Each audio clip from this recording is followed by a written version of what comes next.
Everybody keep saying I'm cheating for no reason. You will cheat. One day he will do. I don't care if it's ping pong. He gonna Right, get, like how I'm if cheating. it's ping pong, he want the advantage in the paddles. I don't care about a paddle. You figure out how to win. I'm gonna win. Ain't no figure out. I'm gonna win. A hell of an experience. You get that type of knowledge, that type of IQ. I look up to Bud a lot. Honestly, he one of the realest dudes that I done met. He's still a normal person in his head. Like, he don't believe that he's above everyone else. And that's how I feel about myself. You see me around a lot. Don't act like you ain't seen me around them days. He said Bud, come on. Terence talking, I try not to talk back. I try to just listen and straight boom, straight shot, like right here. He like a sponge. He soak up everything that he need to soak up, put it into his arsenal. Word is getting around that Crawford has been putting in serious work with Shakur Stevenson before he steps in there with Teofimo Lopez, and Crawford can't stop talking about what he's seeing from Shakur. The way this man moves, his defensive instincts, and that boxing brain he's got working up there make him a nightmare matchup for anyone. Crawford breaks it down like this: Shakur's got this blend of quick feet, pinpoint accuracy, and ring awareness that keeps every opponent guessing and scrambling to keep up. Getting to watch him operate this close just confirms what Crawford already knew. Stevenson brings serious problems for whoever stands across from him. people that don't go very far. You gotta always be a student. You gotta always be able to learn and pick up things from this person, that person. He's a work of art. Sky is the limit with Shakur. He got the boxing skills and the ability to, do whatever he wants in the ring. And it's gonna be very hard to beat Shakur, with the skills that he possesses and the smarts that he has, and given the opportunity, I think he gets. So here's the thing about how Crawford views Shakur Stevenson, and he's speaking from a place of genuine respect and brotherhood here. Yeah, some folks out there call Shakur's style boring, but Crawford says those people are missing the bigger picture completely. He brings up Floyd Mayweather as the perfect example. Remember how people used to say the same thing about Floyd early on? Look how that turned out. Crawford sees that same level of technical brilliance, that same razor-sharp timing and lightning speed in Stevenson. This isn't just another fighter we're talking about. This is someone operating at an elite level that deserves way more recognition. I got Shakur. Are you saying that because that's your man and you don't like Tank? No. Hey, like I said, I respect Tank. Boxing, he's one of the ones. Yeah. We're gonna take his personality and personal things out of it. But boxing, he's definitely talented. Yeah. You know what I mean? And he's definitely got that it. And he's definitely respected in boxing. But Shakur is a different fighter. Shakur is different. People may call him boring.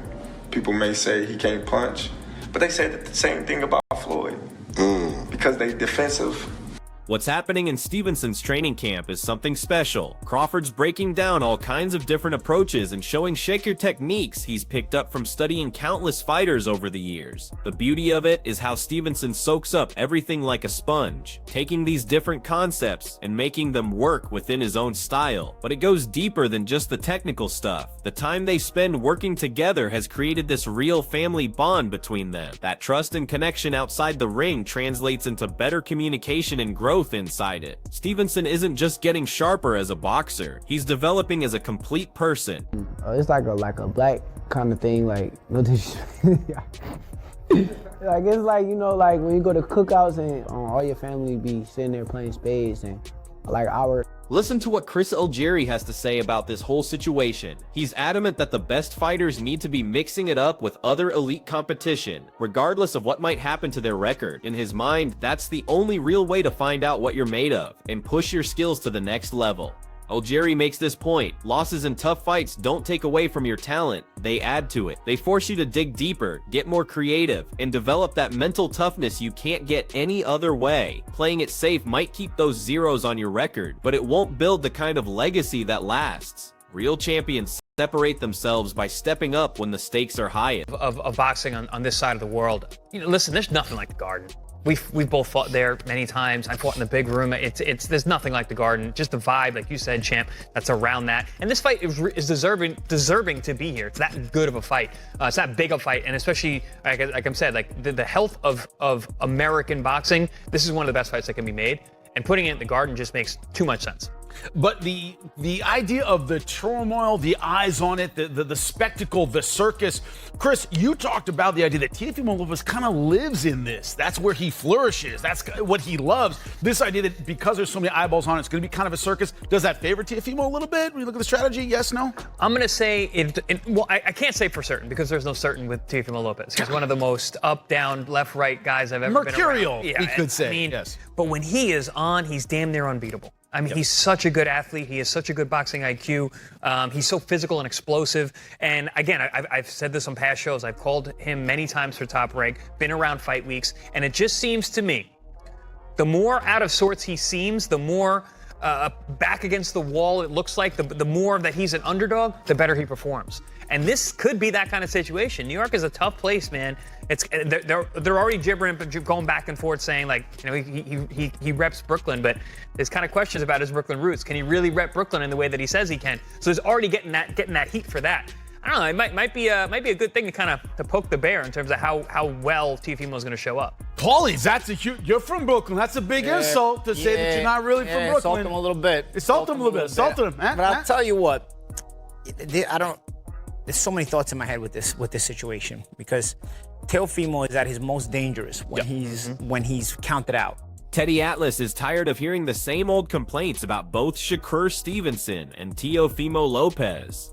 For years now, critics have been saying these guys cherry-picked opponents and ducked real competition. Atlas thinks that narrative is completely backwards at this point. Both of these fighters have shown repeatedly that they're ready to take on anyone in their division. Atlas points to their technical skills, their hand speed, and their fight IQ as proof that they belong in there with the very best. What really gets him fired up is how both Stevenson and Lopez keep pushing themselves into bigger and more dangerous fights. They're showing the kind of heart and determination that should put all those old criticisms to rest. Atlas believes it's time people started giving these fighters the credit they've earned through their willingness to face top-tier opposition. Embrace in the ring. Teofimo at certain spots, he's avoiding this guy, he's avoiding that guy.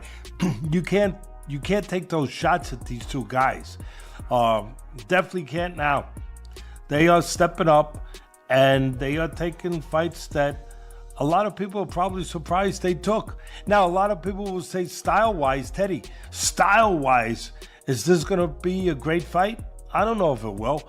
I mean, style-wise, I could see you having a little reservations, whether or not these guys will make for dynamite, they will make, for electricity. I don't know if they will, but I tell you what they will make for. Two skillful fighters, two talented fighters, two fighters that are at a high skill level that will compete in the sweet science.